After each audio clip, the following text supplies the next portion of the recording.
Welcome. My name is Bonnie Helms, and I am the chair of this fabulous council, advisory council, and we welcome you. I'm calling the meeting to order, and I was thinking about it this morning, and I was thinking this is Friday the 13th. How appropriate that we would have a meeting in 2020 on Friday the 13th. So y'all we have no idea how wonderful this is going to be. So this is going to be the highlight, I think, of your day. So we're welcome all of you here. And I just want to tell you that this is an incredible group of people that we've been working with, not only as the council, but as DFPS and what they have been doing to adjust to this new kind of crazy world we're in. So anyway, I'm calling the meeting to order, and Cheryl, if you can give us a roll call.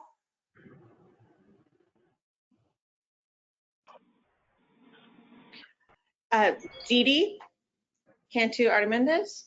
Here. Judge Bonnie Helms. Here. Dr. Connie Almeida. Here. Courtney Jones. Here. Enrique Mata. Here. Greg Hamilton. Here. Julie Krozak. Here. Lisa Hackett. Here.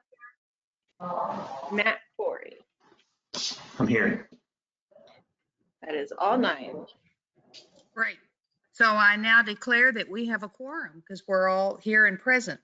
So we just wanted to introduce our new council member. She introduced herself just a minute ago when she answered the roll call, but her name is Julie Krozak. So Julie, you want to introduce yourself and tell us a little bit about you? Oh, sure. Well, I'm happy to be here. It's lovely to see you all and meet you all virtually, and I appreciate the opportunity to serve alongside of you. As I was introduced, Julie Krozak.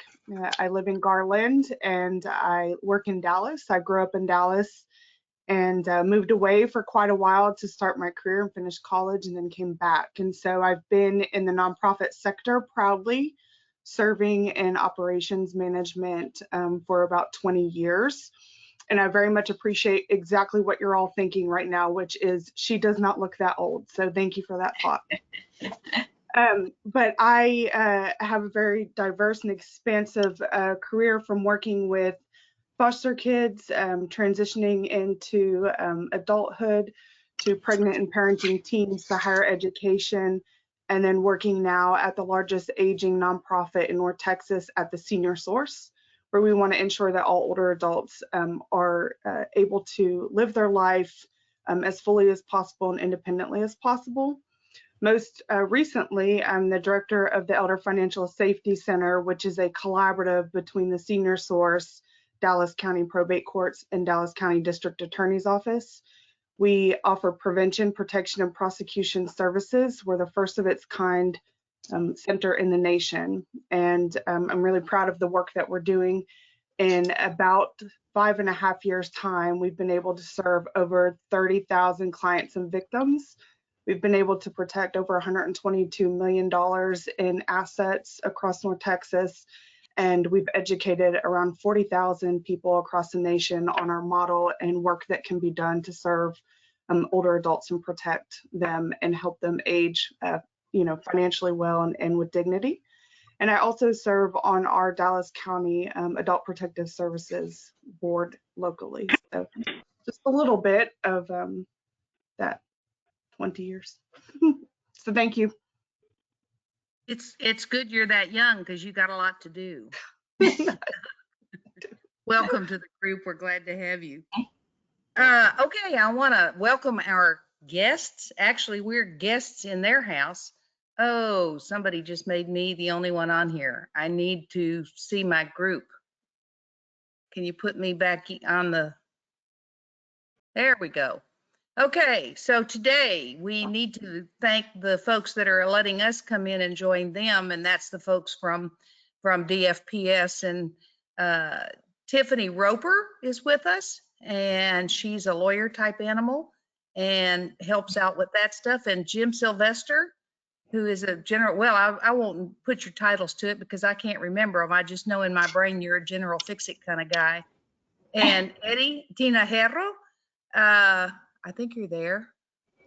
I can't see a person, but I'm sure that you're there. Stephen Black, Commissioner Masters, Her Holiness, who is doing a fabulous job. Trevor Woodruff, Dimitri Strength, and his last name's Mitchell. Deneen, and let's see, no, I think that's about it. Is there anybody else that's on the team? Oh, besides Cheryl, she's diddy-bopped off, I think. But Kez and Is- Sasha, I might have missed it. who? Kez and Sasha, I might have missed you saying it, I'm sorry. Oh, yeah, I didn't mention her name because I can't see her picture. Yeah, but Sasha Rasco is with us. Don't forget APS. Pardon? Kez with APS. Oh, with APS. Thank you. Okay, so we are very And don't- grateful that all of you Don't all. forget APS, Keswold. Oh, I can't see his picture anymore either. Okay, Keswold is here as well. Anybody else that I'm forgetting, and certainly not done on purpose? Okay, great. Thank you very much. Okay, so I hope you all had an opportunity to go over the minutes that were forwarded to you by Cheryl. If so, I would entertain a motion for us to approve those minutes. I'll make a motion to approve the minutes. Thank you. A second? I'll second it. Okay, all those, anyone opposed? Let's put it that way. Okay, the minutes are accepted. Now, we just need to, in the idea of planning ahead, our next meeting date is February the 12th.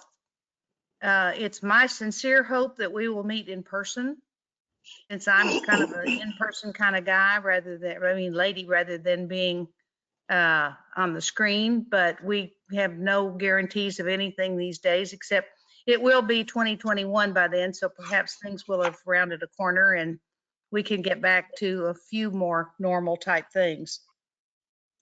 As far as our planning calendar is concerned, the legislative session starts the 12th of January. Now, all of us, I think, know that that's not going to be normal. They have already told us to, I'm on several different other boards and stuff that involve the legislature. They've told a bunch of people, cut your budgets by at least 5%, because there's obviously going to be a great reduction in the amount of money that they've got to spend. And there's going to be a huge fight among how they're going to dispense the money and who it's going to go to. So it's going to be an interesting session. We also don't know if it will be a shortened session, because if the COVID problem is still here, it may very well make a difference. Oh, Deneen, I forgot you. I'm sorry, dear. You're nice not to have jumped up and down and kicked at your screen. Anyway, it's going to be an interesting year as far as the legislature is concerned, and everybody is going to be involved in trying to get funding for their individual programs and stuff. So just keep that in mind with another interesting look in January when on the 12th, when the legislative session starts again. Again, I'm not even sure they're going to be meeting in the Capitol. I mean, everything is just really hanging loose right now. Also wanted to mention that the January is Human Trafficking Month.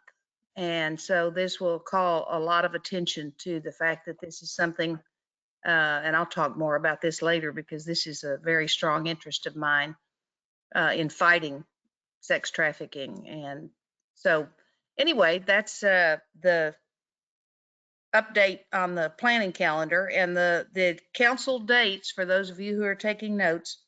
The meetings for us: February 12th, May 14th, August 13th, and November the 12th. So plan on joining us, be it Zoom or in person, one way or the other. Okay, now let's move on to the initiatives and council actions, and I need a report from the council work group from the CPS group. Matt and Connie are both on that. So I don't know which one of you is going to report, but tell us what's gone on. All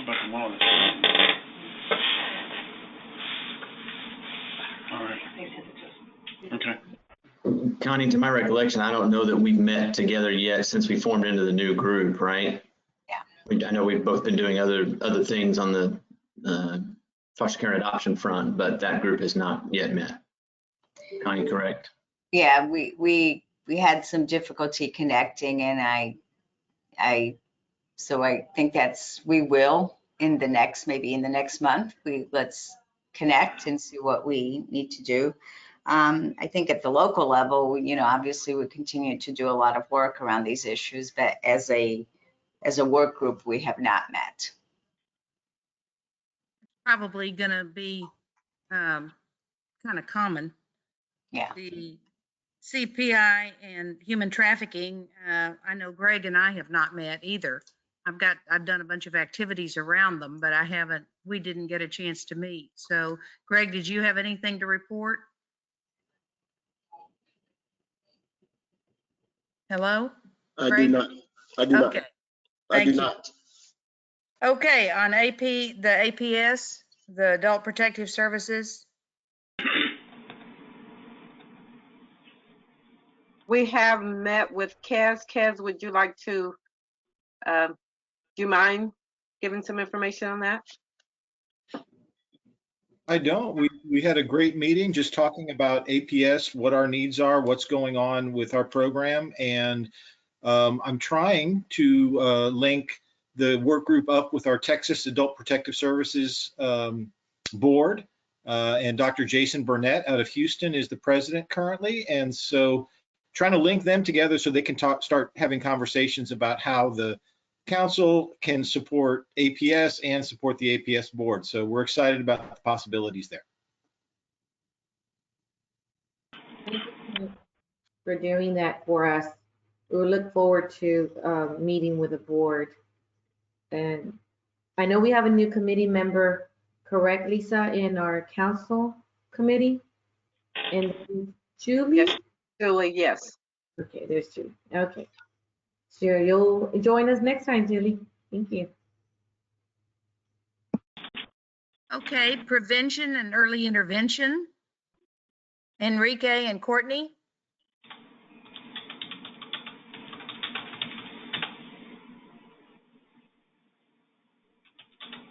Hi, yes, recently we had a meeting with prevention and early intervention staff to kind of talk about upcoming conferences that are happening and how we can be a part of that to elevate young people's voice and just learn about different aspects of prevention where we can serve. So it was a very great meeting, and we are very thankful to serve. Great. Okay, then let's do a report on the current council activities and events that you may have attended or had something done, some other stuff that could be tangential to this. Before we do that, Judge, I would like to ask you and see if you and I can get together to have a conversation on the human trafficking so that we can get started on that. That'd be great. That'd be great. All right. Since you brought it up, I'll kind of give you a heads up as to sort of what's going on in this neck of the woods in Houston.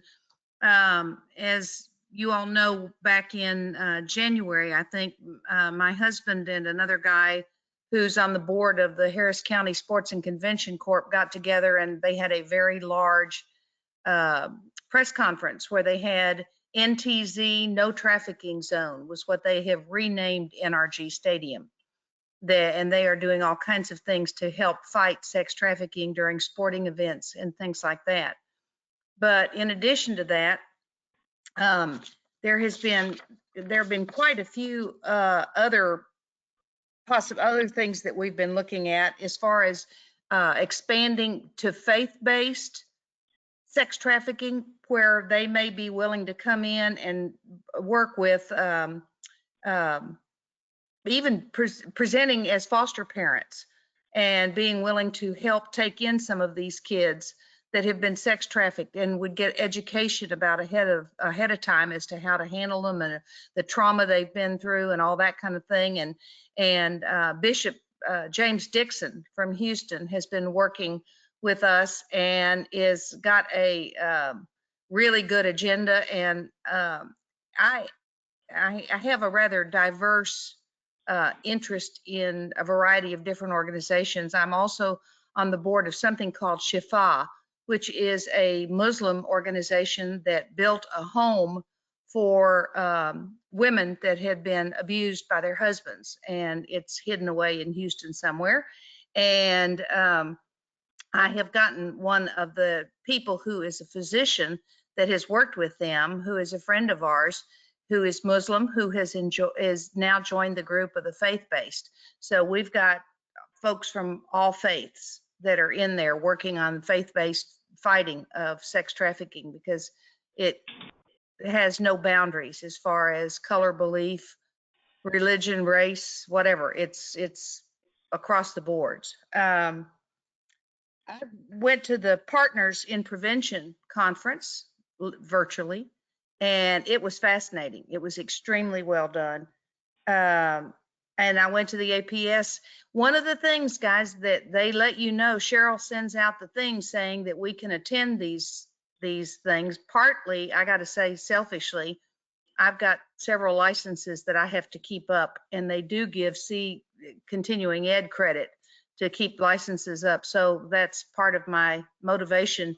But it's also just hearing and looking at the things that we're looking at through DFPS, through different sets of lenses. And again, selfishly, I have to admit that in going through the APS conference, I'm thinking, man, that could happen to me because I'm elderly now. And so you start looking at it through your own lenses and seeing some of the things that you thought were just sort of normal. It arouses an alert when a young child, not a young child, but someone in their 20s or something stepping in saying, oh, well, I'm taking over all my grandmother's money and stuff like, it's like, whoa, wait a minute. You look at things through a different lens. So anyway, but going through the APS conference and the Partners in Prevention, both were extremely educational, and watching what you guys do is just amazing. We also are looking at the possibility of trying to get a statewide court for kids that have been trafficked, because so many times they're charged with prostitution when in fact they are the victims of being forced into this. So we are trying to get some support for starting courts specifically for kids that have been sex trafficked, that they would be taken care of with somewhat of the same lenses as that of the drug court that Dr. Almeida and I have worked with for a long time, in looking at what they've been through and treating the trauma of that and the trust issues and the trauma and all of that kind of stuff. So that would be a whole new perception if we could get them to give us courts around the state that would deal with this issue instead of them being treated like prostitutes. Okay, that's because you brought it up, Greg. I'm sorry, but yes, we need to get together and meet, you and I. But anybody else have done any online goodies, listening in, learning? Dr. Almeida, I know you just finished teaching. Yes. Yeah, we've done a lot of work around actually trauma and, 2 days of training, becoming a certified trainer in trauma around criminal justice issues. And I think that also probably applies a lot to child welfare issues. But, where we really have to be really aware of the compassion fatigue and the secondary trauma that, caretakers are experiencing. We're seeing that a lot among our, law enforcement, among our first responders. So it's definitely something we have to pay attention to. I also had the opportunity to participate in the Judicial Commission on Mental Health, and actually talked a lot about data. You know, and we obviously work very closely with our criminal justice system, and in terms of identifying people that have mental illness when they come into the jail. But also, you know, we often have children in our criminal justice system that are also involved with child welfare. And, you know, and so that is something that I continue to focus on in trying to get those kids diverted from the criminal justice system and connected with services. Not recently, but I've seen too many kids age out of this system while they're in jail. Hopefully that will not be happening, because we need to get those kids back into services and connected with services. So continue to working on that intersect between criminal justice and child welfare.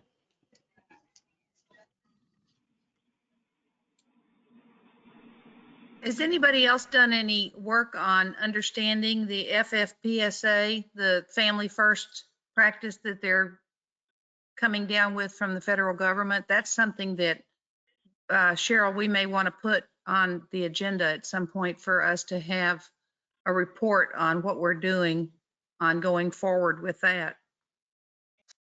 Okay, Yes, I'll put that on the agenda for next time. Okay. So I was working with PEI around understanding more about Family First, and I'm excited to be continuing the work with them at a state level. I had the honor of interning for Senator Orrin Hatch, where on a federal level, I was able to understand the Family First Act and understand about developing the clearinghouse. And so to come to Texas and be able to work on implementation is an honor. So the next time, hopefully we'll have more of an update on our response to Family First.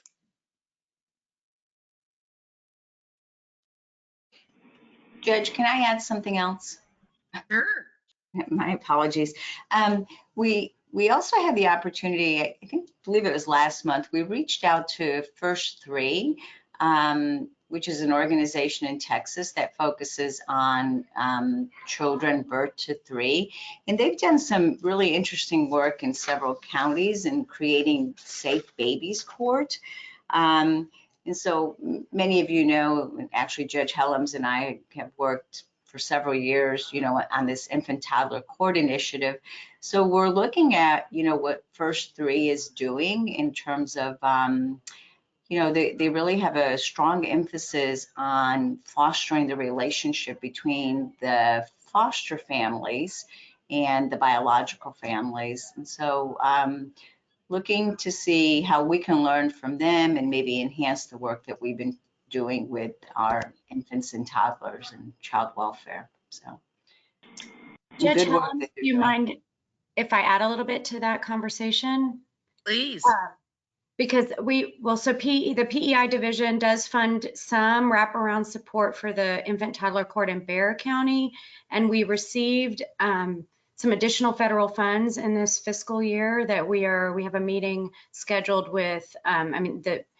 Commissioner Masters gave us the green light to pursue partnering with the Children's Commission about using some of those additional prevention dollars to fund an even broader set of infant toddler courts, and we work with First 3 Years as well. So I just wanted to say that we are working to support that work through PEI funding also. So, and would love to hear your thoughts about that. Great. Anybody else on the council that has something to contribute about what you've done, even if it isn't just with CPS, but that could tangentially?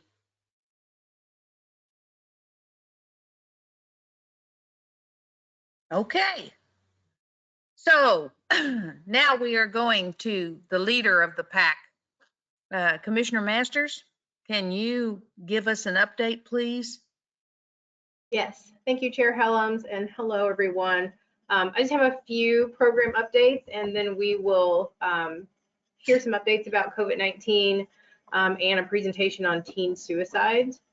So I'll start with PEI, and as Judge Helms mentioned, Chair Helms mentioned, PEI hosted the first virtual Partners in Prevention Conference October 21st to 22nd. Over 1,000 people from across Texas virtually attended this conference, including myself. It was very well done, as you mentioned, and very interesting topics that were presented. And I too needed the CEUs. So thank you ×3, Sasha. Over the past couple of months, PEI released 3 requests for applications to develop and implement the following programs in communities across Texas: Nurse Family Partnership, Community Youth Development, and Healthy Outcomes through Prevention and Early Support. PEI was awarded $1.3 million increase in its federal community-based child abuse prevention award.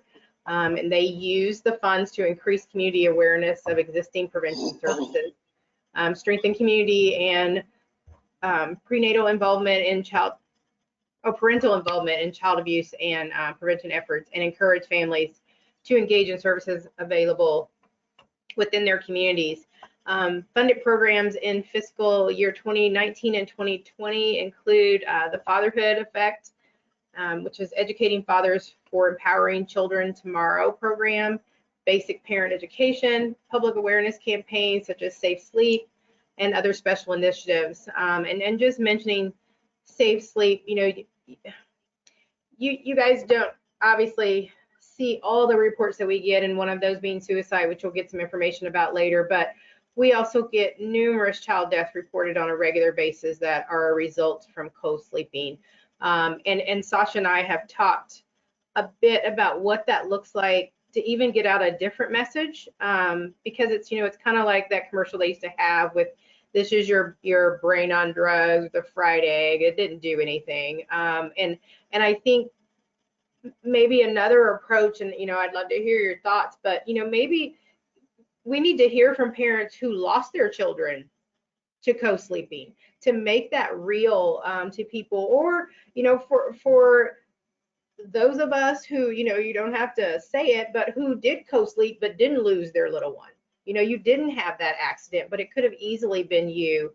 And so I think it makes a difference to maybe hear it, because some people just don't believe it if it's not real to them, or until it's too late. And so I think maybe looking at a different campaign to put out there to make that message more real to people about how easy it is to roll over and suffocate your child, and how devastating that can be. And so I would like to have a discussion about what that looks like to combat that in a different way, just like all of the the accidental shootings of kids that find guns, as well as all the suicides that we're seeing with our kiddos.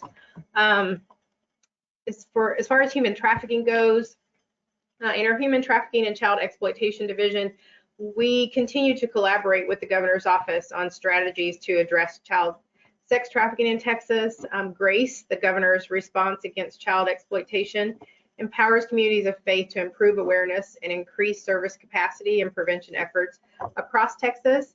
And we have continued to participate in ongoing GRACE convenings with faith leaders. The division has continued the collaborative partnership with Shared Hope International to marry the DFPS Light the Way and Human Trafficking campaign with Shared Hope's Faith in Action toolkits to equip faith leaders with tools to educate men, women, youth, and help protect children and communities everywhere from the threat of trafficking. It was initially launched in January of 2020, and congregations were invited to self-identify their interest. To further these efforts, HTC has developed outreach materials, screening and selection criteria, as well as metrics for evaluation to establish a pilot program with 3 congregations in the winter of 2021. And just as a reminder, January is National Human Trafficking Awareness Month. For APS, intakes have returned to normal levels, or I think they're getting there. Kez, you can correct me if I'm wrong. Recognizing the extreme vulnerability of APS clients to COVID-19, we continue to use precautions, including social distancing, PPE, and technology to avoid unnecessary exposure. And staff have maintained caseloads in the low 20s and investigations over 60 days remain less than 9%. And like PEI, Kez also had his conference, also very well attended. I also gained a lot of not only new information, but appreciation for the work that they do, attending several of the courses that were offered, and of course, stacking up more CEUs. Statewide intake, as for them, on November 1st, the CPI and residential child care investigation screening functions moved to statewide intake's organizational structure. We hope that we just thought that was a better fit for how it's handled for other intakes, and that it just seemed more seamless to move that into statewide intake, and look forward to seeing the reports that come out. Stephen will keep us updated about how that's looking, if it was a good move, and if there are any additional tweaks we need to make to that. So we appreciate him taking this on in his shop. And additionally, the hold time for October was 3.8 minutes, which is the lowest hold time for October since 2003. And if I can maybe be invited to the committees, Judge, maybe that will address kind of the question that I asked earlier. I mean, you and I, obviously, we talk all the time anyway. So I will, keep you up to date on what's rolling around in my head. But maybe, if I can attend some of the committee meetings, I can kind of throw out some things that, I want to at least put on their radar, such as the central registry, our disproportionality, the length of time it's taking for, reunification, and just getting our older kids adopted. There's so many things, and just putting more emphasis on prevention and also on APS, which often kind of get lost. Because our focus is so often on the kiddos. And, I'd love to find out what's involved, and this may be more on our side, but just to throw out there that I think we should have a reunification day. I get we celebrate adoption, and that's wonderful, but I think when kids go home, that's better. And so I would really like to put more emphasis and celebration on when our kiddos get reunited with their families, as opposed to when a family is no longer anymore and there's another family. And so, and I'm an adopted mom, and so I absolutely see the value in adoption, and don't want that to be taken the wrong way. But I also see the value in keeping families together whenever possible, and I think that should be celebrated. Well, that's also because with the FFPSA, I mean, that's what they want us to be doing anyway. So I think that's a point well made. Okay, and that concludes my report. Thank you. Thank you. I just think your whole group is amazing, what they've been able to do and the transitions they've been able to make with this COVID stuff going on. But in addition to that, let's find out the real life story from the bunch of our home folks there who can tell us what the COVID thing difference have been making, the update on the responses.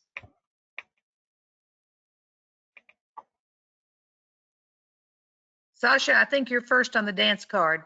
I was thought so, but I was waiting for the slide to come out to confirm it, but I'll go ahead and. I think I'm the flag. Looks like I'm first. Me, it's Stephen. I have Stephen first. Oh, okay. Okay, we didn't take. All right, well, good morning, everybody. Let me apologize in advance because I'm about to throw a bunch of numbers at you this early in the day, but I think these are numbers that are going to tell a story of just how much schools impact our CPI reporting. Statewide intake, our call volume is seasonal. During the summer months, we tend to see a dip, and then that picks back up in September, October. Then once you get to November, December, and the holidays hitting, it starts to dip again a little bit. But in 2020, we saw a different story because of COVID. On this slide, it shows you CPI intakes per month for the past few years. And the month I really want to pay attention to is April. April's Child Abuse Awareness Month. That is typically our busiest month of statewide intake, year in, year out. And so if you look at some of the previous year's numbers, almost 27,000, 27,500, 28,000, and then look at April 2020, it drops all the way to barely 16,000 intakes for CPI. And that would be attributed to all the schools being closed throughout the entire month of April. So across the board in 2020, you see dips in these numbers for CPI intakes that we took. What I found surprising as I was putting these numbers together was that in some cases, even the summer months when school would already be closed in a typical year, some of those numbers also dropped.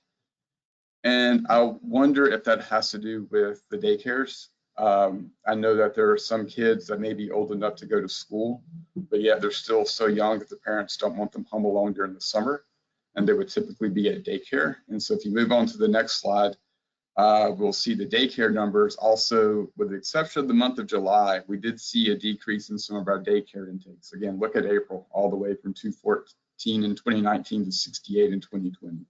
So it shows you the impact when these locations are closed. Obviously, we're not going to get many intakes on them. But even when they open back up, we still see some fewer numbers, probably because less children are being enrolled in those daycares this year. If you look at the next slide, it will show the impact that we've had on our internet reporting. Internet reporting is open to everyone. However, it is disproportionately used by professional reporters, and that especially goes for teachers. And so again, as schools were closed, again, I'm going to go back to that month of April, look at 2019 where we had 13,594 internet reports. In April, that dropped all the way to 6,000. And so as school has been out, we've also seen a decrease in internet reporting. Now, if you look at September of this year, it's still below 2019, but not nearly as significant a drop as what we saw in April. And what I also would tell you that I did get the October numbers in, just too late to add to this presentation. And in October, we were a little bit less from our pace of last year, but only by about 3%. And so I kind of see this going one of two ways in the coming months. You know, November and December may be bad months to compare to, because we do have the holidays. We do see those normal drops in call volume anyway.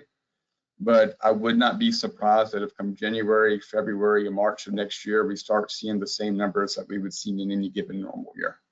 I think the one thing that could change that just depends on the track of COVID, right? It is increasing in some parts of our state. If it got to the point where we think the schools were going to close down again, well, then that's obviously is going to affect our volume. But assuming the schools remain open, I would imagine that by January, February, March, our numbers can be back up to close to what they would always would have been. And I also want to point out that the primary program hit by this has been CPI. That's because that goes back to those school reporters. If you go to the next slide, it shows you our intakes that we received for RCCI this year compared to previous years. In the case of RCCI, the numbers have actually gone up.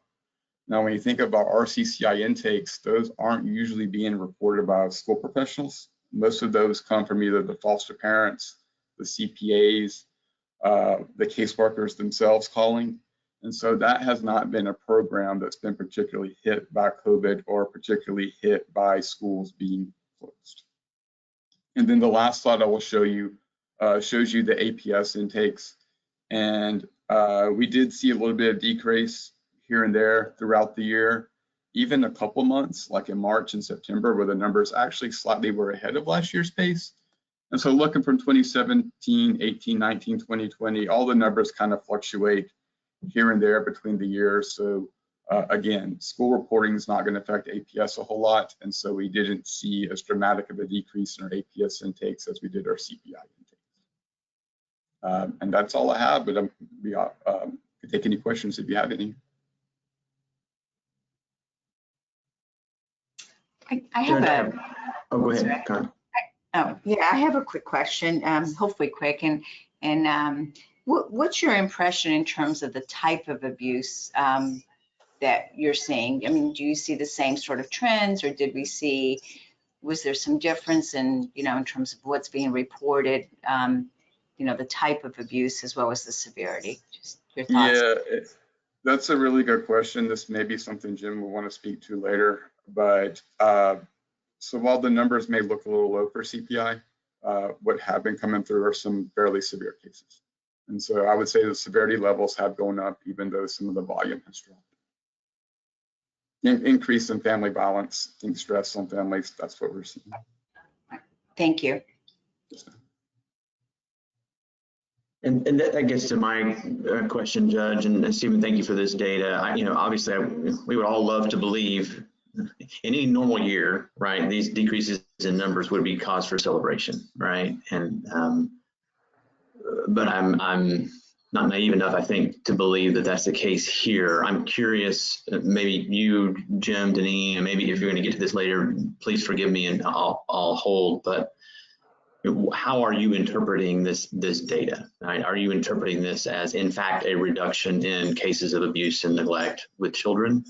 Or are you interpreting it as those are maybe the decreases are related to those specious claims or questionable claims that might have been made in years past by teachers who were just being extra careful but didn't in fact turn into justifiable cases of abuse? Or do you believe, in fact, that the abuse is still happening and we're just not finding out about it, or finding out about it too late?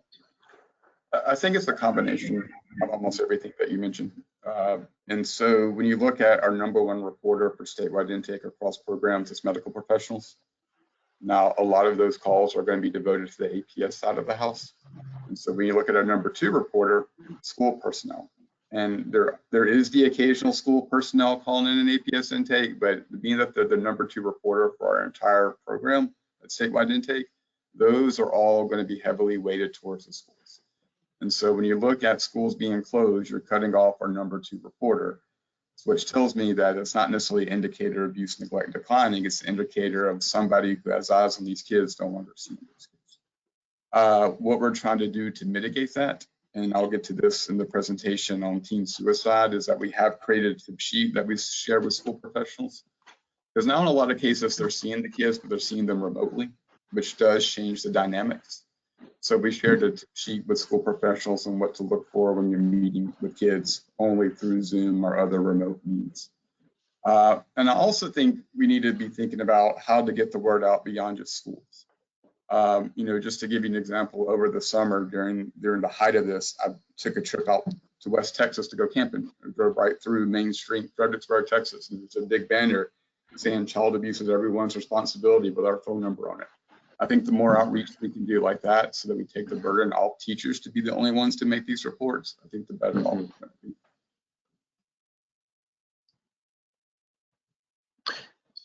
be. Is there a time later on the agenda, Judge, remind me, where we are going to hear updates on sort of how this lower caseload might be flowing into foster placements? And I'm interested in things like, are we seeing the average level of care of our foster kids going up because we're, once we get them and are placing them, they've received, higher than typical trauma, abuse, injury, medical needs, et cetera? Like, is this flowing through into other aspects of the system in a way that we can really get to the ultimate impact? Are those topics that we're going to be discussing here soon, or does anyone have thoughts on those? I don't have it on the official agenda, but I'm thinking there may be some folks who could answer that. Or not. Yeah, you kind of cut up just a little bit, but I can address some of that. When it comes to 2020 and the basic level of care of our youth and our kids, we haven't seen a decrease in foster families because of the COVID or any of that. We continue to look for capacity for what you're talking about, that higher acuity kid. And we're working with our providers to look at some more capacity with that family therapeutic care. And like you said, really getting the interventions to those kids with the higher acuity.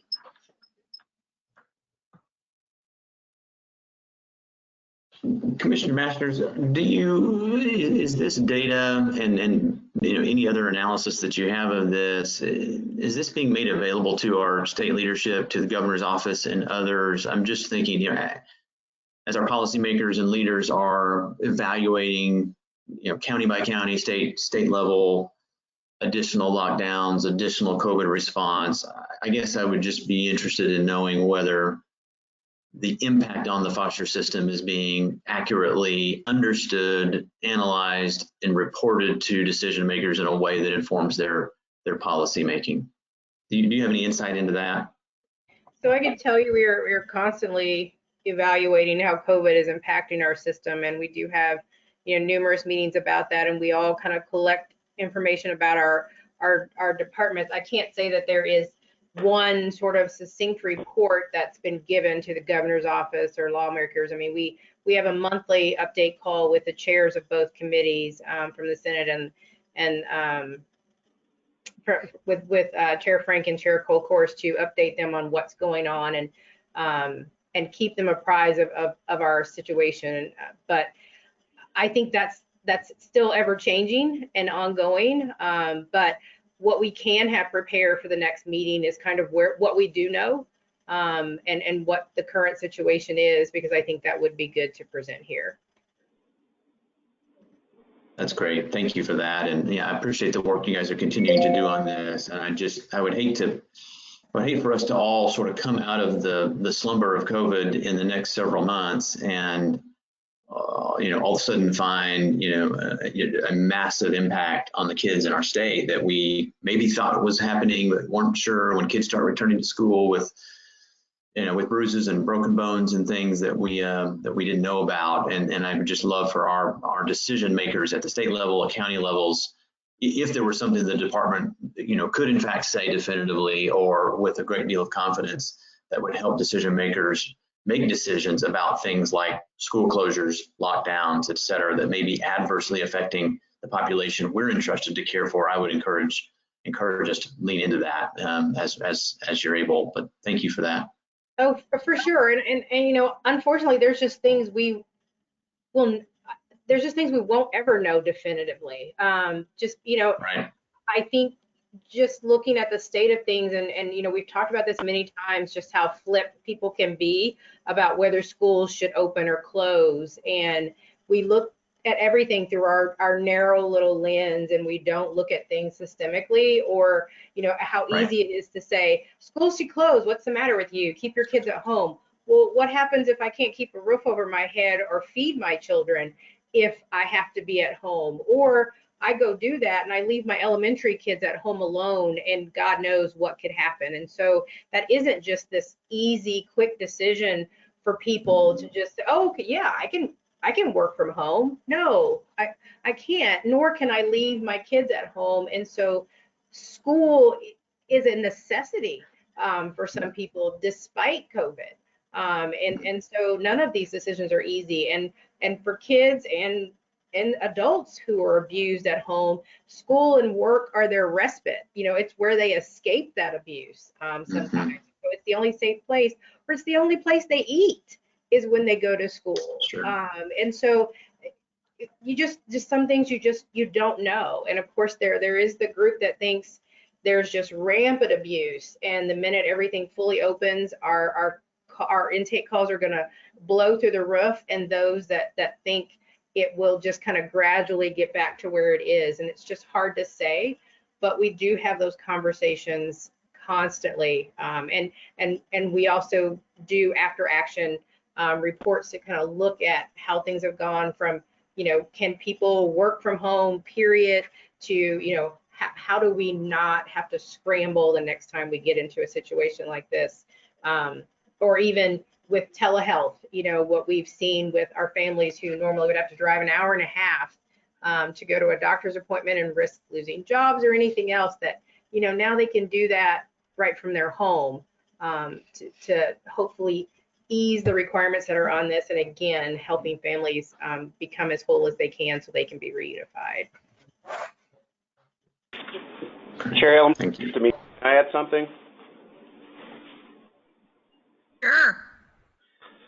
So Matt, I agree with Commissioner, but I also see the insight where you're going with this, and I'm probably the least prepared person for this as far as a DFPS perspective. But from my previous positions of dealing with multitudes of critical situations and incidents, so I'm looking at it from that perspective. And what I have seen is, you're right, it has affected us, the world, the country, everybody.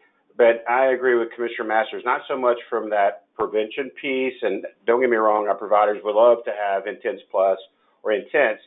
But I think what we're going to find, and I'm sure Sasha's going to cover this, and I'm sure Sasha's tired of me from screaming it at the top of the mountain, and I've actually convened some young people. We are seeing an amazing increase in teen suicides.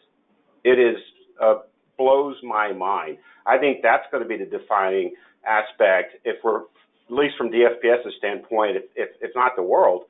These kids are killing themselves at 9 years old. They're hanging themselves. They're finding their parents' firearms and shooting themselves accidentally. But most of them have said that the people that failed them is us.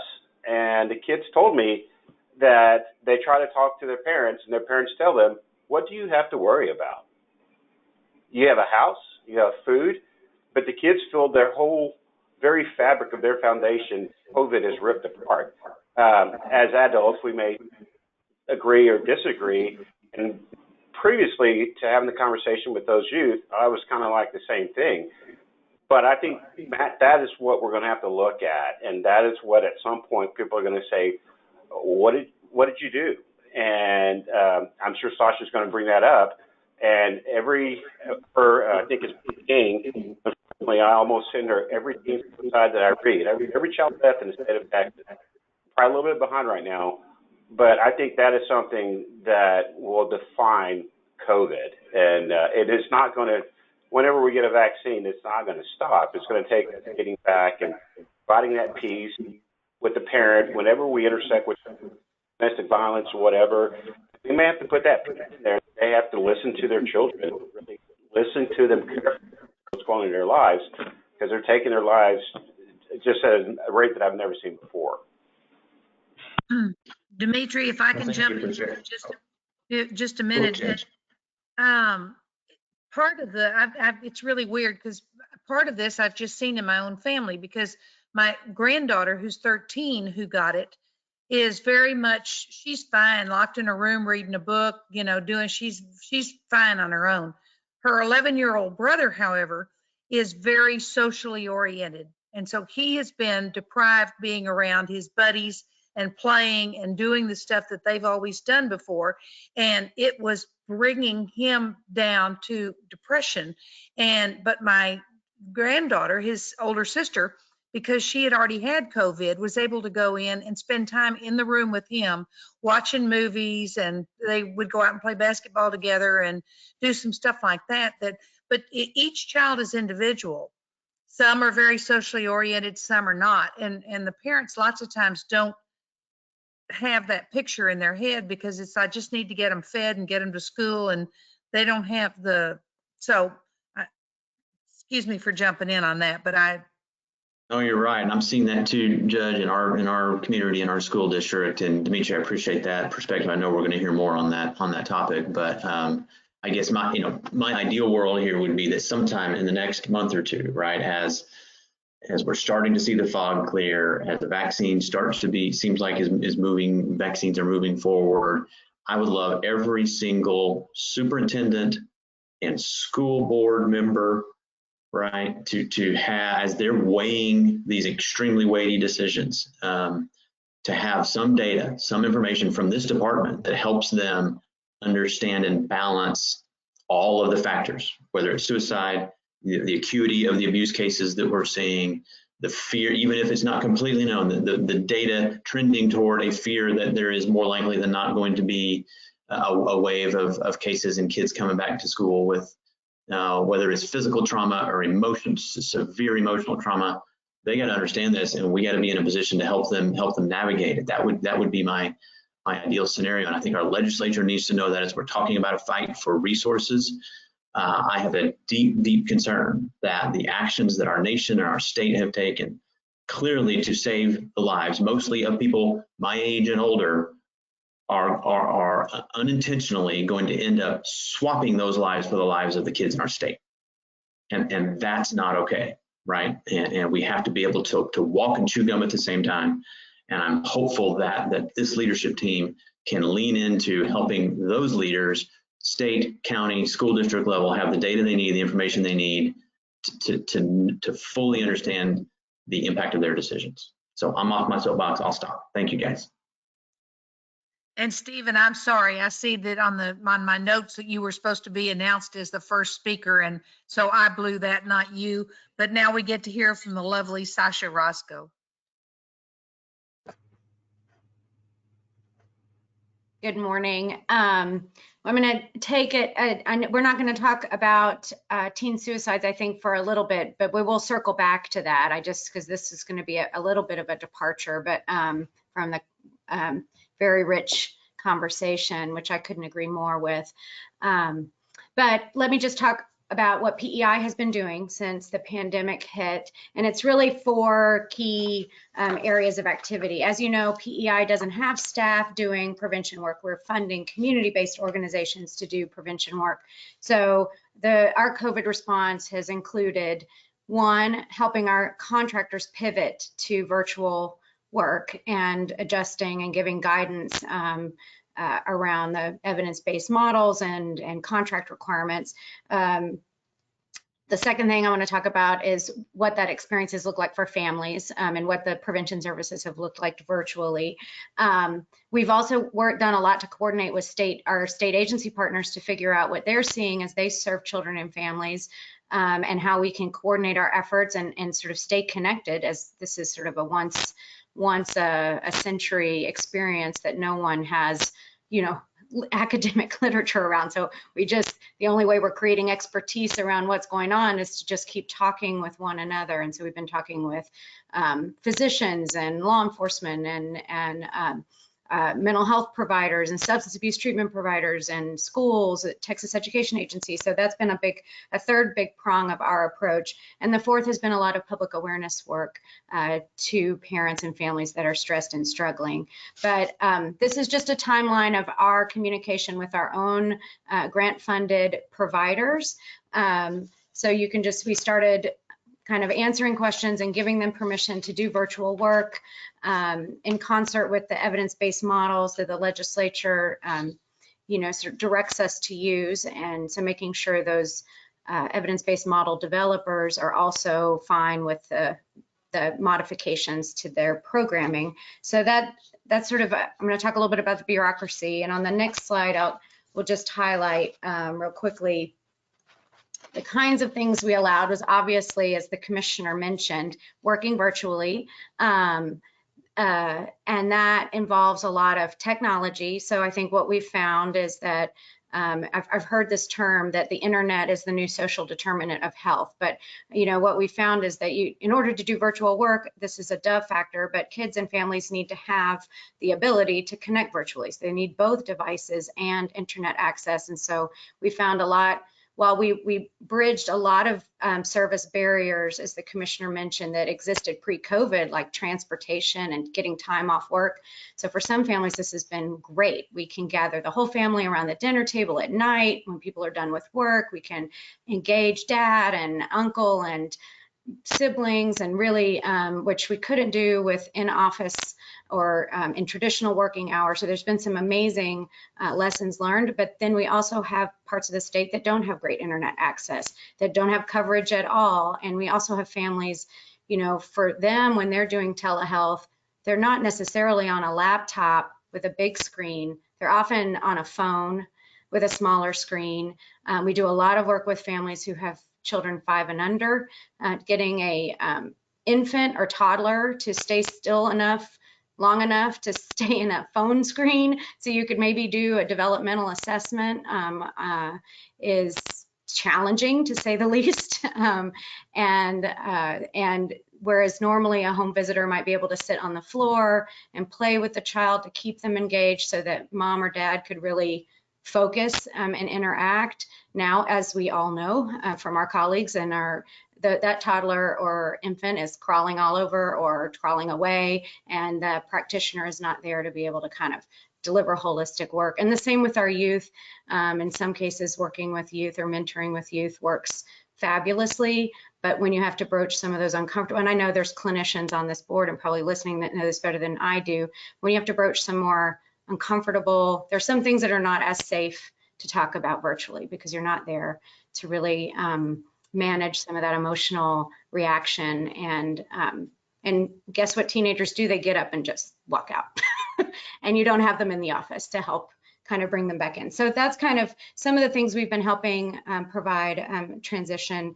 And we've also given direction that our organizations can shift a lot of their spending that they were going to spend on more traditional service activities and in-person activities to training their staff on how to use telehealth. And, you know, we have, I think all of us in every practice has had to develop that technical or digital literacy, and you have staff that are great at it, and then you have staff that aren't as great at using technology. So we've allowed funds to be used for that.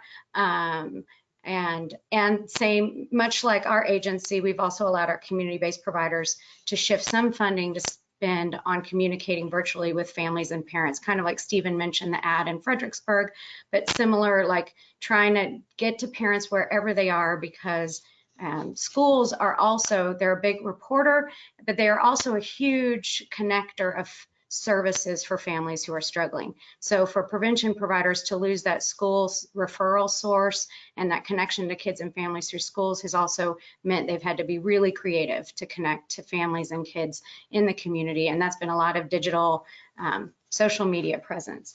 So on the next slide, that one of the big things that our providers have been able to do with, if they had funds in their budget, is provide some basic needs. So as we know, what families needed a lot, and this is true before COVID, but much more so, is formula, diapers, wipes, food, and also we've allowed our providers to provide a lot of like children's activities, books, kind of fun packs, so that parents have ways to engage kids and keep them occupied while they're all at home. And you know, this is very in the weeds, but just, you know, to acknowledge how hard this is for all the community-based organizations just trying to pivot quickly and do work, but do work under state contracts, is it's very typical for us to require signatures from any recipient of a good or service, you know. So, and that's a very strong contract requirement, you know, making sure that the client actually got, you know, what was paid for with public funds. But that kind of contact is tricky in a pandemic, that kind of person-to-person contact. So we instead, you know, adjusted and gave direction for things like, you can send us the receipt from the delivery service, went to the address with the, you know, kind of what you see Amazon done, with the picture of the gift bag on the front porch. We'll take that as documentation of receipt. So we're still sort of meeting the intent that the goods got to the location, and we'll take kind of an acknowledgement of a verbal acknowledgement of receipt. So these are all these little things that we had to do behind the scenes to just help all these organizations keep getting out there and meeting kids and families. I have some fun pictures for you on the next slide, so you can sort of maybe more imagine the kind of work that these organizations are doing.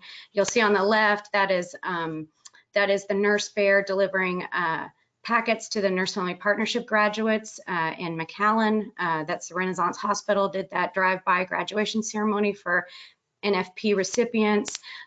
All those really cute pictures on the right are families in McAllen's Hopes program, doing all the fun activities that their home visitors gave them to do to keep them busy and keep their parents engaged in learning with them.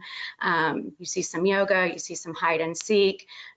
There's a video we can send you later of they did a whole week of music and movement and dancing, and did a compilation video of all the kids playing their instruments that they had made homemade. So that's kind of in our early, that's just to give you a glimpse of some of the ways in which the prevention providers are working with families to give them enriching things to do at home and keep their kids learning.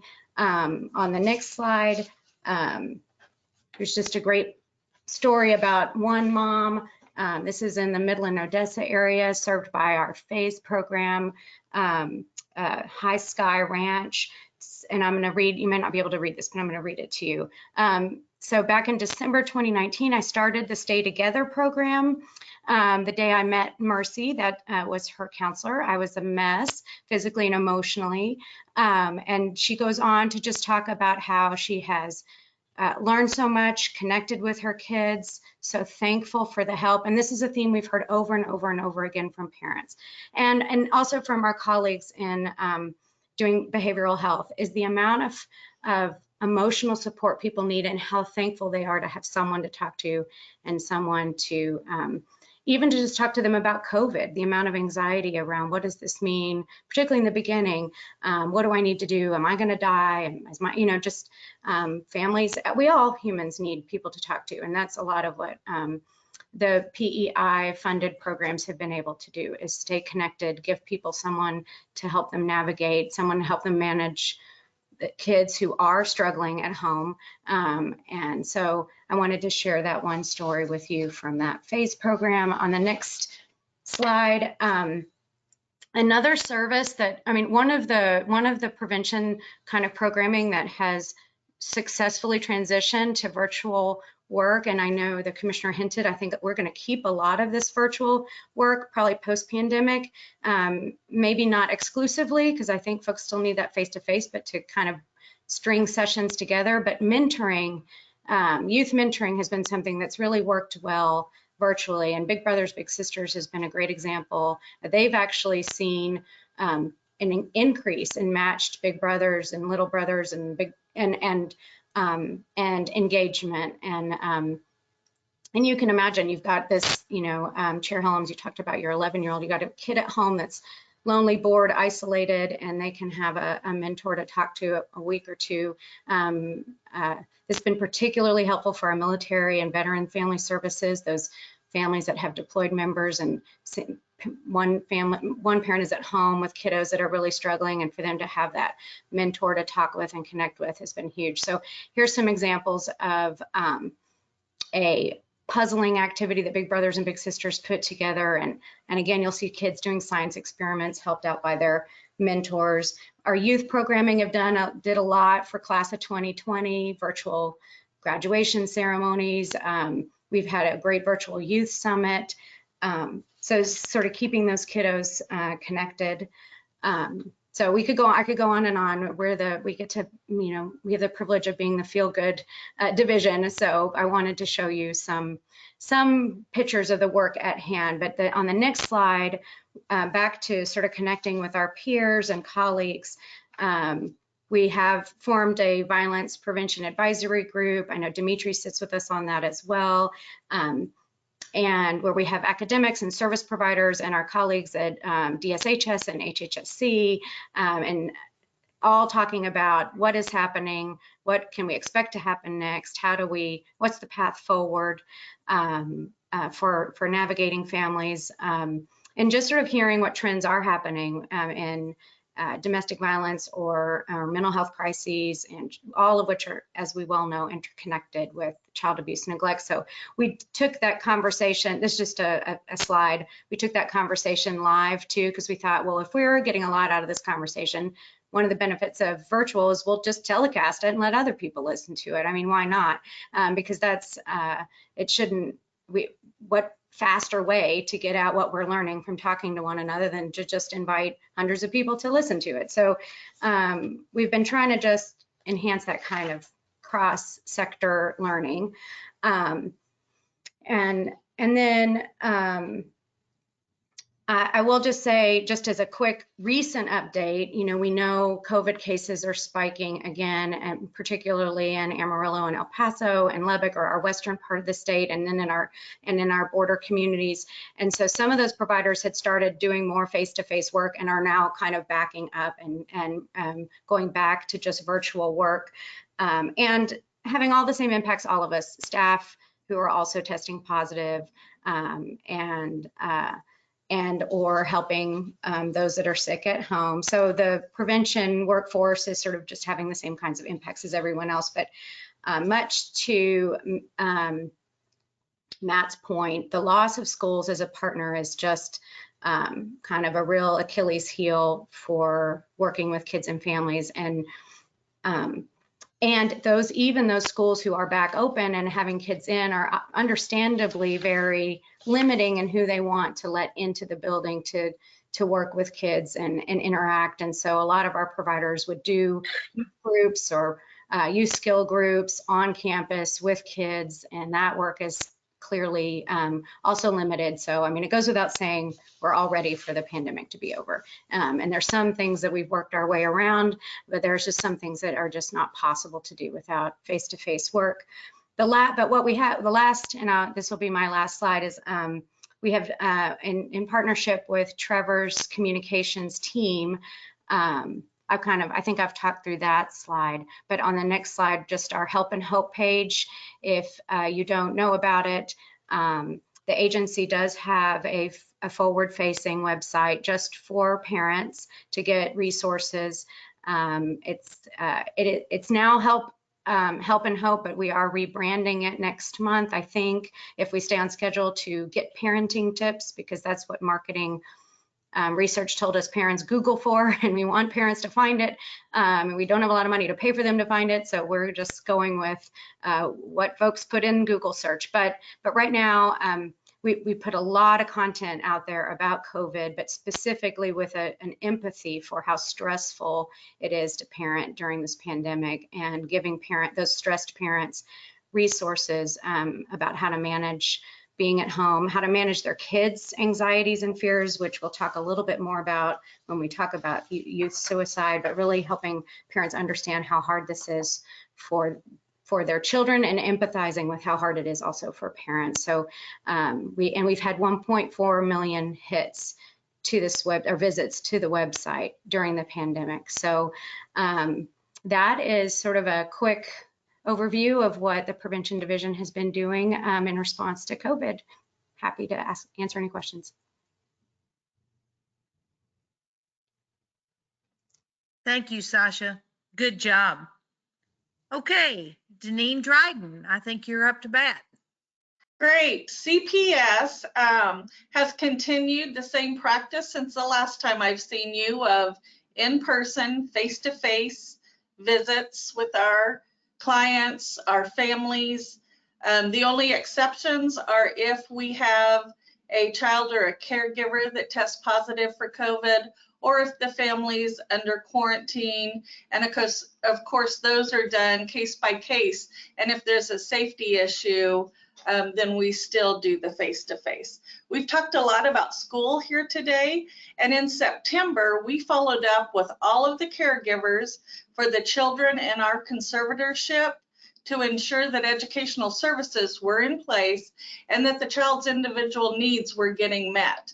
That outreach effort showed that the vast majority of our kids were getting their educational needs met.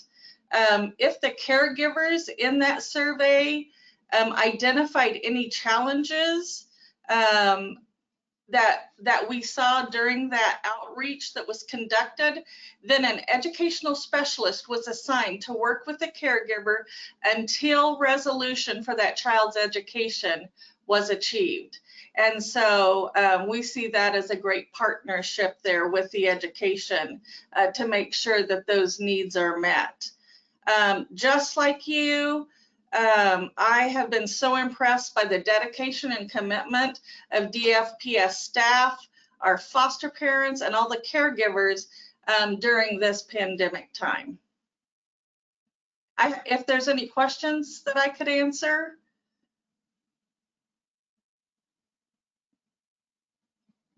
Okay, thanks.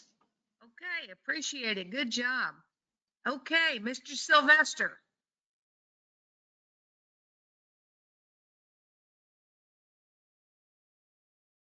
I think you're muted.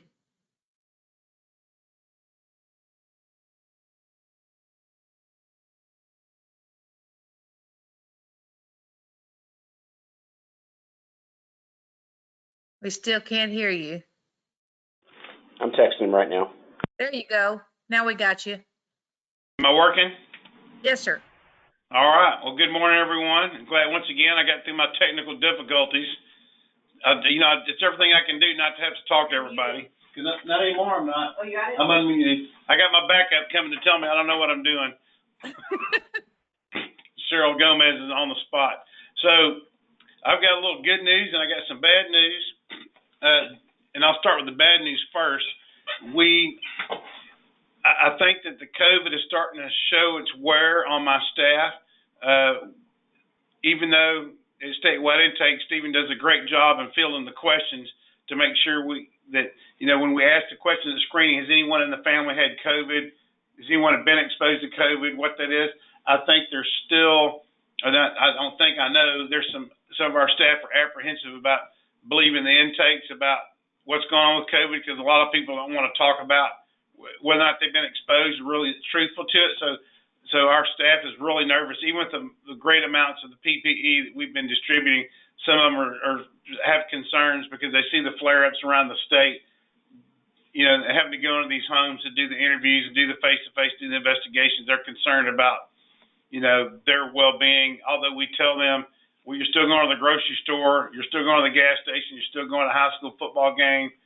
The opportunity for exposure is just as great there as anywhere else, but they're not buying that.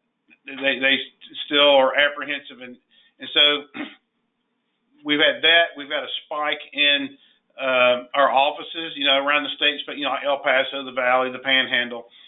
So right now we probably have about a fourth of my staff are out because of COVID related, either because of self-quarantine, exposed, someone in their family. And so that puts a little bit of a hardship on us, trying to take care of our business day to day because of the percentage of staff members that are down. We have anxiety for training purposes because of the virtual training. A lot of them don't feel comfortable doing virtual. They'd really like to get back in the classroom and do face-to-face. And I think everyone can agree, at least in my staff, that they really like the face-to-face. They get more out of the instructional material face-to-face. It's also difficult for my new hire mentees to be with their mentors because of minimal face-to-face time for training my new folks in. So we're trying to overcome and find workarounds to get all that and minimize that anxiety, pain, and be able to come to work to do the job. But the positive side is remarkable. I know we talked a little bit about the cases decreasing, but our actual face-to-face timely, our target is 90%, and we're at 86% this fourth quarter. Last quarter we were 85%, so we're still really getting out there and beating the brush to get our actual face-to-face time to see our priority 1 cases and priority 2. Our timely attempted, our goal was 95% timely. We're at 93% on our goal. And then when we look at kids that have actually been seen, priority 1, priority 2, this last week came out, we're at 98-point-something%. So, so we're really getting out there, despite the fact that we're working with a short-handled shovel. Well, guys, just because of COVID, the folks are really digging deep and getting out there and doing their part to protect kids and to see everybody to make sure they're taken care of. And we talked a little bit about earlier on the percentage cases on severity. Miss Almeida, you talked about that case. I don't have the numbers right now to give a breakdown as far as how many fatalities, how many burns, how many ligatures. I don't know if that's what you're looking for, the types of abuse, or are you just looking for abuse numbers in total? What were you looking for? I was actually asking about the types of abuse. Did we see, changes in, Well, I can tell you that the RTBs, let me pull up my stats here, that we have an increase in RTBs over last year, even though the percentage of cases are down. Our RTB is a little bit higher. So for October of this year, we're at 29%. Last year, the same time, we were at 26%. September, it's a 1% change. In September of this year, 29%. September last year, 28%. So there's an uptick in the number of RTBs, but I'm not sure that we tracked exact types Jim, of cases. could you explain what RTB is for everyone who doesn't know? Reason to believe. RTB is a reason to believe. Thank you, Commissioner. And so I've got my folks looking to see if we can drill down to know exactly what type of investigations we have. And if we categorize that, we're pretty generic. We just say number of fatalities and near fatalities, and it kind of dwindles down after that. But we'll do our part to get the information drilled out to you, and we will forward that to Chair Helms, and she can distribute that to everybody on the panel who'd like to get that information. but we're still doing our job as far as face-to-face numbers. We're still getting out there. I'm so proud of our folks. You know, I classify them as a first responder. I'm proud to call them that. We're still trying to get that recognition at a statewide level that there truly are first responders. We're having difficulty trying to get that title from our partners in law enforcement. Sometimes they don't think that's the case, but I guarantee you, as a former law enforcement, I wouldn't go in half these houses without my gun. And these men and women are going every day, doing the best for their children, and so that's been difficult trying to support them on that to make them feel comfortable. We've also had an increase ever so slightly, but any increase in this area is unnerving to me, and I don't like it, is the number of staff that have been assaulted by children. We've had the children without placement. We've had several issues over the last month. I think we've had 4, maybe 5 employees have been assaulted by children in the Children Without Placement program. All of them have been seen by medical physicians. Some have been worse. Some have been, you know, more mental stress from the assault of a 14-year-old or 16-year-old child, and tearing the offices up, tearing up state property, tearing up personal property in the office spaces. So that has been unnerving through a lot of the staff, and justifiably so, to be assaulted by someone you're trying to help. And so we're trying to find some workarounds on that, and what can we do to better prepare our staff and help law enforcement better understand on their response to assist us when we have a child in our care and a Children Without Placement, you know, assaulting one of our staff. And so that goes back to the trying to get them to understand and educate them about that we truly are first responders and we need to be treated as such and have that same amount of respect. But except for that, that's about all the highlights we have.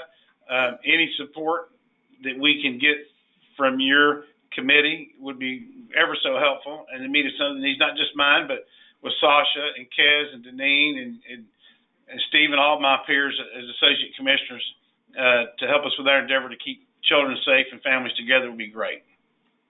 And I'll open up for any questions. It would probably help if we could get from you a list of, if each of you would send us a list of those things that would be able, we could do to help you. Just saying, can we help? You know, give us some ideas of where we might be able to help, and that would be awesome. Also, let me ask you, what does the designation of first responders, what difference would that make? Can they carry a gun then? Is that the point? No, so, Your Honor, the like law enforcement, or we'll use EMS, they're designated as a first responder. Firefighters, first responders. Those are people who are first to respond to emergency care. And so, you know, basically all the healthcare workers have been designated. They didn't used to be. Ever since COVID came out, then they all got the honor saying now they're first responders. Although, you know, so it's just a mindset and getting people to understand what a first responder is. It's just changing the message. It's framing that message out that people who work in our line of work at DFPS should be considered a first responder. And I think with that comes respect in the field from our peers, from law enforcement and other services in the community, firefighters, EMS, nurses, doctors. And I think it also would help us in the penal code and the state code when we're classified as a first responder, then we truly get treated as such when we're assaulted, when our staff is assaulted by someone, that we're a first responder, and that would give us some added protection with statute for, you know, give us some kind of a safe haven for the criminal justice side when filing criminal charges, because when our staff gets assaulted. Okay, so then it's a legislative thing that needs to be done. Yes, ma'am. Part yes and part no. Okay. Hey, this is Dimitri, and I'll add on Jim's. I think the most important part for us to be designated as first responders, and by us, I don't mean anybody on this phone call, but all of the programs people are actually knocking on the doors, as Jim said. So that will put us in queue along with the first responders for our people to get whatever it be, the antibodies or whatever vaccine they may come up. And that would strictly be for those people who are actually out there knocking on doors. I think that's the biggest reason why we want that designation. And also, Chair Helms, it would be, and Dimitri had a great segue on the PPE, on the personal protection equipment. It was a lot easier to get that if you were a firefighter, EMS, than it would be for us as a first responder. And I will tell you, day in and day out, we are going into more homes that are more hazardous than a law enforcement officer or firefighter EMS will on a day-to-day. We'll go in more homes in a week than a firefighter will go to in a month. Chair, just so you know, we were designated by the governor's office as first responders, but I don't think we're in the queue for those other benefits associated with related to the COVID vaccine. And that is correct, Dimitri. One of the things that I would recommend to all of the council members, and we've talked about this before, but we do have some new council members with us now, is when I first got on the council, I went on drive-arounds. Now, this probably, because of the COVID, would not be a good time for you to try and do that, since we don't know what it's like in the people's homes. But if you get an opportunity, if you're on this council, call your local CPS folks, the DFPS local folks, and go drive around with them and see what it's like. Because I can tell you right now, these folks are first responders, no question about it. I've been standing there on the front porch where someone cursed me straight out, and I was thinking, man, I wish I had my bailiff with me, because they had no clue. They called me Grandma Bonnie. And so I'm standing there on the porch with the worker, trying to get in and see a child, and being screamed and yelled at. And it's just like, it's a whole nother experience. You will really find, you really get in the gut what it is that they're doing. And that's really important for us to understand as a council, what the people that we're working with are facing. Judge, I have a question. So I was really impressed that with your outcomes, considering that 25% of your workforce is out. So whatever you're doing, I mean, it's working. So that's really, really impressive. So I had, back to the data, and I really appreciate folks, being patient and trying to find out a little bit more about, who are these children that are coming into the system and what types of abuse. But I also had a question because, usually we see the majority of referrals being for young children, that birth to 3 population, right? So, I mean, that's kind of the trends that we see. Is that still what we're seeing during this year and during COVID? Have we seen an increase in referrals for older children? Any unusual trends regarding the age groups? I don't have, if it's happened, I don't have that information. Wasn't prepared to answer that line of questioning, but I will research that and get that to you. Thank you. So you just want to know about you want to break down by all children as far as referrals, or 0 to 3 or high school? What would you like? I'm just interested to see if we still see the same trends where the majority of the children coming in are those young children, or have things changed? So just.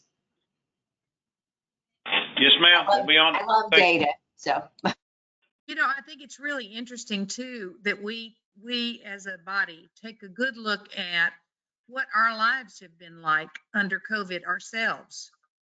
I mean, if you don't have a husband that, like I do, that I am just crazy about, you sort of look at who you're living with and thinking, oh man, this is what retirement's going to be like. I'm going to have to sit and look at you all day long. And, or if you, I mean, it's just, so you can imagine where some of the domestic violence stuff is coming from people who are kind of quasi unbalanced anyway. And then they've really got somebody who's annoying them, telling them, please put the toilet seat back down. Please, pick up your socks. You can see why there's quite a bit of domestic violence going on, and that affects the children as well. So we need to think about it through our own set of lenses of what it's been like in this almost a year now that we've been in this lockdown, being afraid to go out and hug and do the usual stuff that we do. So anyway, that's okay. Moving along. Sasha, you and Stephen are back up on the block, so save us. Everybody, I'll start, and let me give you a little overview of what we're going to be discussing today. Just onto the next slide, and we'll be talking about, oh, I guess the slide after that one. There we go. We'll be talking about some teen suicide stats, how the abuse hotline and the youth helpline have a role in responding to this. And then Sasha will speak to PEI's role in responding and how they're building partnerships. So the next slide will kind of show you some trends that we're seeing. In Texas, suicides by youth, that's anyone under the age of 18, has significantly increased. And that actually goes back over the past decade, beginning in 2011 is when this increase began. Excuse me, I wonder how much of anything social media has to play into that. That may be a conversation for another day. But going back to Dimitri's point earlier about the effects of COVID on this, it may even be worse than it sounds, because it's not like COVID is now a catalyst for this increase. The increase had already been there. And so what we're seeing with COVID is really more of an accelerant on that increase and potentially making it even worse than it already is. Between 2011 and 2018, so this is even data before coronavirus, we saw an increase by 77%. The majority of those suicides are not reported to or investigated by DFPS. There'll be a slide here in a minute where I'll speak to that a little bit further. But of those that do come through DFPS for investigation, about 8% of those have that reason to believe that Jim had talked about earlier. And that's either usually because the caregiver is doing some type of emotional abuse that helps the child get to that point where they want to commit suicide, or the child's suicidal and the caregiver is negligent and not giving the child that help that he or she needs. And also DHS has released information as well. Their information is a little bit different in that they look at youth that they consider to be all the way up to the age of 25, but those are also seeing the same overall increase. Now, looking at the next slide, it just takes that information and puts it kind of in chart form. You see that 2011 to 2018 increase over time and how it starts to dip back up around 2011, starting to go up. What's kind of interesting to me about this particular graph is really the second graph, where it breaks it up between male and female. And you will see that in the case of males, the numbers do overall skew higher. But even though they're skewing higher among the male population, both the male and female have that same overall trend, and they are both trending in the same wrong direction, as in going up. And then the next slide will show you the amount of child suicide that we see in the state over the past few fiscal years, and then the numbers that are investigated by our department. And then the smaller number there is going to be the ones that were confirmed to be abuse and neglect. I know you're going to see a 0 for 2020, but that number is not an actual 0. We just don't have the data back yet to report on 2020 numbers yet. But why are those numbers so low compared to the green line of actual suicide fatalities? And I would believe it's because some of the professionals that encounter these suicides, they're tasked to call us whenever they suspect abuse or neglect. And I'm not sure every time a child or a teen commits suicide that those reporters, whether it be law enforcement or medical professionals, are assuming that it was because of abuse and neglect. And that would explain why a lot of those don't even come to our hotline. And it's not that but I also want to make it clear that we are looking at those numbers in the green as well. We are looking at the overall numbers of child fatalities by suicide in the state, and that is something that Sasha will speak to when we get to her piece. As far as what happens when one comes to the abuse hotline where somebody is reporting a child suicide, we take those as priority 1 intakes and send those out for CPI investigation. Usually at the time that report's coming to the hotline, we don't have a lot of information. The report's usually being made by law enforcement or medical professionals. And so oftentimes the event or incident has just happened. And being that we don't know a lot, we can't say that abuse or neglect was not responsible for that child's suicide. And so we're going to send those out as priority 1 intakes, get it to the field as quickly as possible so that they can coordinate with law enforcement as needed through their investigation. And then the next slide, I want to kind of take a step backwards and focus hopefully on what we can do prior to that step happening, right? Let's talk more about the prevention of these suicides. We don't get very many calls to the abuse hotline from teenagers who are actively suicidal. To be honest with you, I can't think of a single case. Maybe our adult population, but not our child population. Whenever we get calls to the abuse hotline about suicidal teens, it's usually coming from professional reporters, oftentimes with schools that we talked about. And so whenever they have concerns about a suicidal child and we're looking at whether or not a CPI investigation is warranted, it kind of goes back to those two allegations that we previously talked about. What our hotline operators are trying to discern is whether or not caregiver for some type of verbal or emotional abuse is responsible for that child being suicidal. And if that's the case, we're going to take an emotional abuse P1, get it to the field as quickly as possible so they can intervene before something bad happens. The other thing we're going to look at is whether or not the parents are aware that their child is suicidal and they're just not doing anything about it. Same thing, we're going to take a P1, we're going to get to the field as quickly as we possibly can, but this time the allegation is going to be that the parents are committing medical neglect because they're not getting the child the help that that child needs. I will tell you though that a lot of those calls that come to us, the caregivers aren't responsible for any verbal or emotional abuse. In many cases, those caregivers may not even realize their child is suicidal. And so this kind of goes back to the importance of those school calls again, because many of those calls that come to us about suicidal teens are coming from school professionals. And we can usually rely on them to say, hey, there's no allegations here for a CPI investigation, but we still have a child that needs some help and maybe needs some immediate intervention. So oftentimes at that point, the schools will know to get that child with the resources he or she needs, or maybe even call law enforcement immediately for a welfare check if they think that suicidal threat is immediate. And what you see here is kind of a reference back to something I mentioned previously regarding, schools now meeting virtually and maybe not more in person. So this is just an example of the tip sheet that we send out for school professionals for some of the key signs they can look at with their kids while they are being taught from home about do the caregivers appear to be overly stressed or frightened, and have you seen any significant mood change in the child's behavior? That's an important key for them to be looking at. And I'll also say too, our hotline operators also have a bit of discretion too. If they get a call about a suicidal child, whether we're taking a CPI intake or not, and they feel intervention is needed immediately, and they don't feel the reporter is going to follow through on that, our hotline operators can also call a welfare check whenever they think that's needed. But like I mentioned, those calls come to the abuse hotline are not coming from the children themselves. They're coming from usually the professionals, often the school professionals. So what I want to talk about next is another helpline that we operate where we do get reports or calls directly from teenagers. And if we go to the next slide, I'm going to talk a little bit about our youth and runaway helpline. You just move on to the next slide. Yeah, there we go. Oh, I'm sorry. I forgot one more thing I wanted to stress about the abuse hotline before we get to the helpline.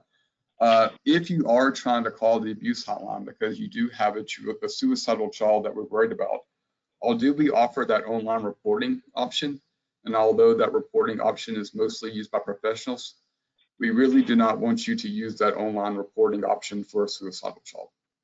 We don't get to those e-reports as quickly as we get to our phone calls. And so if there is a concern about a child being suicidal, we do want that phone call to come in and not be reported. Okay, sorry about that, but next we can move on to the helpline. So this is a helpline that is funded through PEI and operated by Statewide Intake. It gives 24/7 helpline to support children, youth, and families, and they provide referrals for community resources. Not only do they take phone calls, but about half of their contacts come through their text messaging or chatting, because we know that's often how teens communicate now, through text, not so much picking the phone and calling somebody. This helpline isn't meant to address abuse neglect. It is meant to help families going through some problems and families going through stress. And going back to what Dimitri was mentioning and how coronavirus is adding stress to our families and stress in ways that may lead to unfortunate outcomes, this is a venue that both parents and kids can call to kind of not just talk through their problems or what they're going through, but what's great about this particular helpline is they're never going to end the call having just gone through the problem and talk through the problem with them. They're not going to end this call until they've actually made a plan for what that child or parent's going to do next. And that's where those community resources come in. They have a very robust database of community resources all across the state, county by county, and they're going to set that parent or child up with the resources they need in their local community to take that next step after the call with the helpline ends. And so I want to make it clear that this helpline is not meant to be advertised as a suicide hotline, because that's not what it is. But at the same time, we're not going to shy away from that. We get a call from a child who appears to be scared or depressed. We're not afraid to ask those questions to make sure that child is okay. And if we need to make a welfare check there, we will. But otherwise, we'll still get that child those resources that they may need once they end that call with the helpline to kind of better themselves and better their situation. If you go to the next slide, I want to show a little graph from a few years ago. And what this graph illustrates is the helpline call volume as it relates to how much we're advertising for the helpline. So where you see those peaks of call volume is also a peak where we were advertising heavily for the helpline. This data is from a few years ago. And the reason why I'm not showing you more up-to-date data is that we've kind of peaked and then flatlined. We are staying at that high level of advertising. And because we're staying at that high level of advertising, we're staying at pretty high call volume and text volume to the Runaway hotline or the Runaway helpline. And just to give you an idea of the things that we can kind of advertise, here's what our ad campaign can look like. These are some ads that we have right now out on Facebook and other means of social media. And so the hope here is that, if we get a caller and that child is suicidal, we'll do what we need for that caller. What we really hope is those kids and children and also parents and families in general who are going through a lot right now, who may be experiencing depression, not just for COVID, but for any other reason. We hope they will call us at the helpline. We can put them through with those local community resources and really address the problem before it even reaches to the point where that child may even be considering suicide as an option. So that's the value of our helpline, and we hope to funnel more calls as needed through that group. And at this point, I'll pass it over to Sasha. Thanks, Stephen. Some of what we are doing in PEI, we kind of referenced at a high level, but just as a quick, just to speak about it in direct relation to suicide prevention. We mentioned our Help and Hope site, which is where we try to get a lot of tips. And then on the next slide, you'll see we've done particular sort of mini campaigns around gun safety. We know access to firearms is one of the risk factors for successful suicides for youth, but we've also seen, and maybe a different presentation, I know Dimitri's asked us to look into this one as well, so a lot of accidental firearm fatalities just due to little ones having access to or getting access to firearms without proper supervision.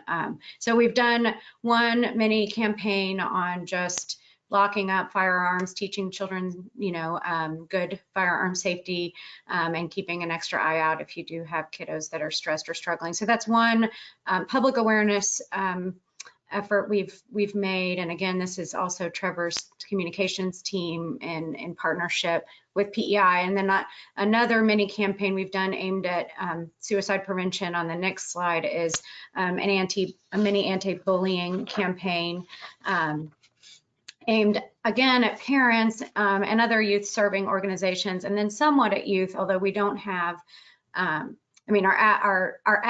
Help and Hope presence isn't as much, we're not paying to be on youth serving sites. So I don't know how many youth we're sort of reaching, but we do at least want the adults parenting kiddos or working with kiddos to be aware of the impact of bullying. So those are two small things that we've done on the public awareness front. But I think our biggest prevention effort in PEI is really our providers that are working with families who are under stress. On the next slide, I want to just call out particularly our Family and Youth Success Program, formerly STAR. Many of you might have known it as the Services to Children and At-Risk Youth. We've renamed those sets of services. They are available in all counties and obviously offered mostly virtually right now, some in person where that's safe. And on the next slide, you can, these are really crisis counseling services, so that really fits that need. And I'll just give you a quick, like one example, and our Round Rock provider, Starry, had a 13-year-old who was now living with her dad after a divorce and some emotional abuse from her mom. She was obviously just already struggling because of the divorce and the emotional abuse. Then comes COVID, and she's with her dad, who she doesn't have a strong relationship with. And through the counseling at the Starry program, was able to kind of work through her grief, connect with her dad, and provide that kind of safe, secure relationship that will hopefully prevent her from from feeling suicidal. And the Family and Youth Success Program does see a lot of kids that are in pretty extreme crisis, and is able to kind of help them and their parents kind of work through that. So that's one of our probably most direct programming that does reach out and connect with those families and kiddos that are struggling. We have also we do have our community youth development program as well, and there's a quick map on the next slide. This is a program for areas with high juvenile crime rates. The risk factors for child abuse, neglect, or juvenile delinquency or suicide, they're all fairly similar risk factors. So where there's a risk for juvenile delinquency in these concentrated areas, which are the programs are actually drilled down to the zip code. PEI is funding services to promote positive youth development and work with community providers to give kiddos alternate options that hopefully will alleviate their stress and their risk. So that's another program we have working really on promoting positive youth. But at this, on the next slide, you can see really suicide prevention is largely the effort of Health and Human Services, which has a suicide prevention program and provides behavioral health supports. And we also work with DSHS, who has public health efforts to track the risk factors associated with suicide and have a public health strategy. So we partner quite a bit with them. And I was hoping to actually have the Health and Human Services Commission is doing a deep dive data analysis of the crisis chat line, the suicide crisis chat line, much like the youth helpline, to get us some data on where they're seeing chats around suicidality with youth. And they were trying to get it back to us for today's presentation, but they just couldn't. Well, here's the this is telling. It was a much larger return on matches in that word matching endeavor, and it's taken them longer to analyze it. So that's not good news about what they're seeing in that chat line. But as soon as we have their analysis on what's coming through that text chat line, we will share it with you. And a quick, just sort of to know about that work happening in the other agencies.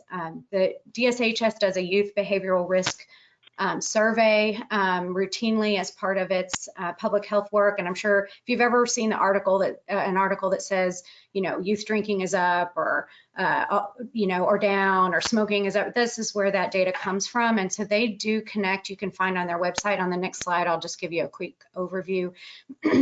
This shouldn't be surprising, but the risk factors that are tied to suicide in Texas and as compared to the nation. I don't know, Cheryl, if you could maybe take us to the next slide.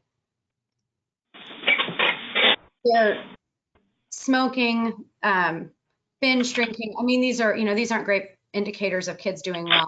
But you can, just so you know, if this is helpful to you, that you can see the kiddos that do use tobacco on the top and those that don't, and the difference between who considered suicide or attempted suicide, both in Texas and the U.S. So that is, it's good. That's helpful information for looking out for red flags in kid behavior. On the next slide, you can kind of keep continuing to see, and this shouldn't be surprising to anyone, but marijuana, grades, being bullied on the next slide, being cyberbullied, interest on the, just to FY, being the bullied and cyberbullied, this is a place where Texas and the nation seems to have similar risk factors related to suicide, but there's some where they are different. They're higher in Texas than nationally. On the next slide, you can also see physical dating violence, sexual dating violence. I mean, something that is unfortunately true, that there's quite a lot of violence in our teen relationships as well. This is not, unfortunately, interpersonal violence is not just confined to adults, but teenagers also experience violence in their relationships, sadly. And then on the last slide, the two last risk factors that DSHS tracks is sexual orientation and disordered eating. So we know those are high risk groups as well. And just by way of information, on the next slides are the other efforts and crisis lines at HHSC. Also for those listening to the, to the committee meeting today, the council meeting today, the HHSC's has a suicide prevention lifeline. The crisis text line is also the one they're doing a word search for to give us some feedback about trends in youth interaction and youth suicidality on that crisis text line. On the next slide, there's some more specialized lines for veterans and their loved ones. We know that's another really high group of area with suicidality, and it's also a group that we work with in PEI2, our military and veteran families, because we know their stressors are very unique and they want to work with folks who understand that military culture. And then lastly, the Trevor Project is for those youth who identify as LGBTQ, whatever, and or have the particular need to talk to someone. And lastly, again, just making sure folks know that the first place to go would be this Texas Suicide Prevention Collaborative, and there is some great resources there on suicide prevention for our community partners and child and family service providers. So we are obviously tracking it and doing our part with the resources we have to address suicide prevention and support families and youth in crisis. And that does involve working with our partner agencies who have programming there as well.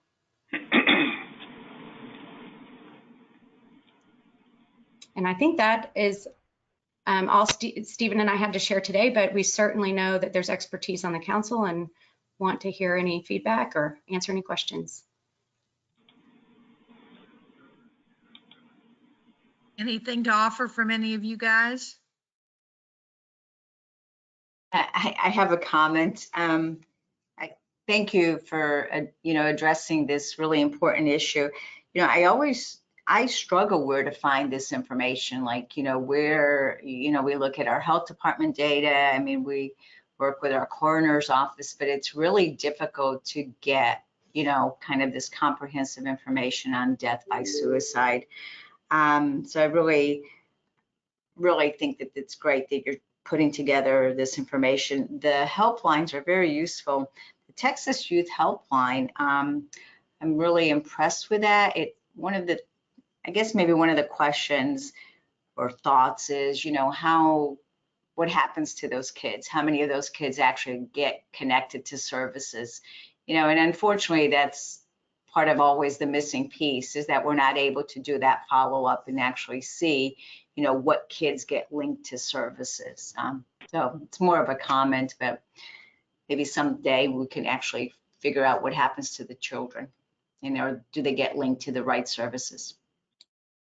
Yeah, and I'll just say, one big difference between the helpline and our abuse hotline is that the helpline is totally confidential. So we track the type of calls and texts that we get to it, but we don't track any of the identifying information. So there might be a little hurdle there, but it's something I can work with Larry Onhoff, who is the program specialist for the helpline. Maybe there's some other ways we can get creative and find that information. Thank you. Great job, guys. Once again, well, I'll use that for my closing remarks. But this next item on the agenda is for public testimony, where we welcome input from the public and stakeholders regarding issues that are important to them. We always appreciate hearing from the public, and we value your input. Registration for public comment ended yesterday, and we did not have anyone who signed up to testify today. If you would like to sign up to speak at the next meeting, please watch the council's page on the DFPS website for notice of the February 12th meeting. Okay, great job, guys. I'm just so proud of the work that you all are doing, and I hope you hear the positivity coming back from us, because what you're doing is not easy. I don't think anybody's had a very easy time in 2020, but certainly you guys have not, given the population that you all work with. But, and bless her heart, Commissioner Masters came in and got just swatted with all this stuff just right after she got started. So the very fact that she's still sitting up in the chair is a real tribute to her strong upbringing in the Middle West. I mean, middle of the country. Anyway, I'm so grateful for all of you and taking the time to do this. I hope that all of you have a wonderful, blessed Thanksgiving and a wonderful Christmas or Hanukkah or however it is that you're going to celebrate. And just realize that the work we're doing, we are all image bearers of God. And we are the hands and feet that can go out and make a difference and reach out to these folks. So please know that I'm grateful for all of you. Please take care of yourselves and stay safe. And we will see you all at the next meeting on the 12th of February. Blessings and thank you. Thank you. Bye, guys. Judge. Bye.